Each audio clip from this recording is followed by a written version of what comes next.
Good evening, everyone, especially to our instructor in this subject, Ms. Kylie May Balani. Good evening, ma'am. So my report or topic is about the gaps, issues, and challenges in the implementation of mother tongue-based multilingual education, or known as the MTB-MLE. So here are the gaps, here are the issues and challenges of MTB-MLE. Number one is lack of skilled educators. So this means that there are not enough teachers who are trained and knowledgeable in teaching in the mother tongue. For example, if a teacher is not fluent in the local language, they may struggle to effectively communicate with the students and deliver the lessons in a way that the children can understand. And number two, lack of books written in mother tongue. So this refers to the limited availability of books that are written in the local language.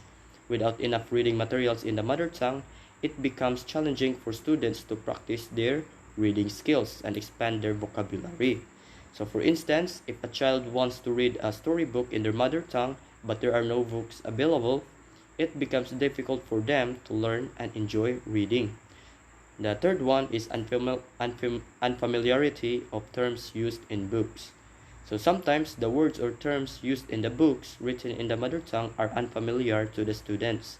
This can make it hard for them to understand the meaning of the words and comprehend the content. So for example, if a child reads a book in their mother tongue and comes across a word they have never seen before, it can be confusing and hinder their understanding of the text. The fourth one is discrepancy of content in learning materials. This means that there may be differences or inconsistencies in the information or content provided in the learning materials.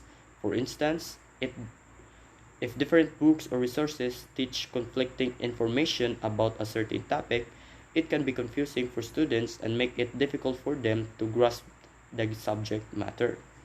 The fifth one is lack of vocabulary. So this refers to the limited range of words that students know in their mother tongue. When students have limited vocabulary, it becomes challenging for them to express their thoughts and ideas effectively. So for example, if a child wants to describe something but doesn't know the right words in their mother tongue, it can be frustrating for them. And the last one is the lack of teacher training. So this means that teachers may not receive enough training and support in the teaching of mother tongue. So without proper training, teachers may struggle to create engaging lessons and effectively teach the students in their mother tongue. So they have difficulties. For instance, if a teacher is not familiar with the effective teaching strategies in the mother tongue, it can be difficult for them to engage the students and make the lessons interesting. So those are the issues and challenges of implementing the MTB-MLE. The next slide.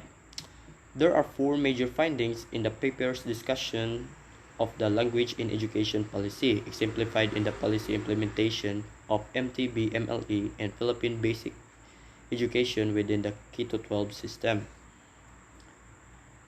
So the first one is there are gaps in policy and practice. So this means that there are differences or inconsistencies between what the policy says should be done and what actually happens in practice.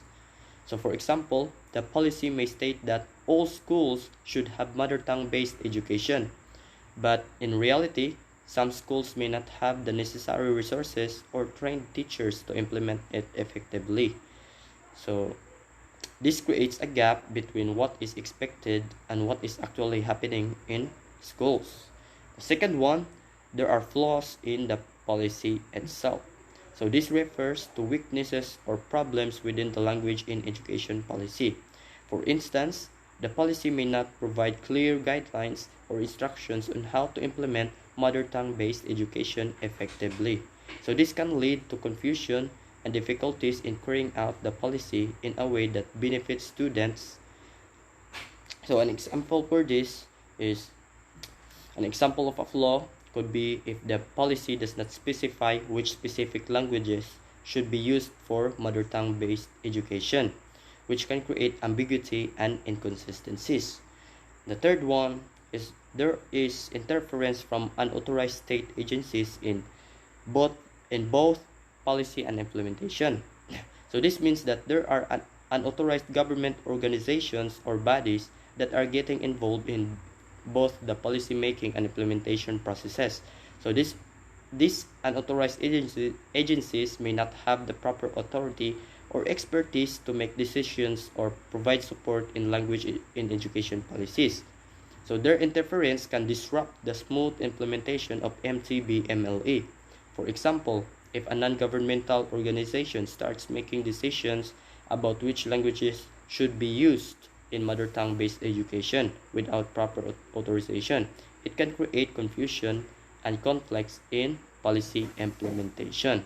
The last one is there are ambiguities in the relationships and synergies of institutions involved directly or indirectly in the policy and implementation of K-12.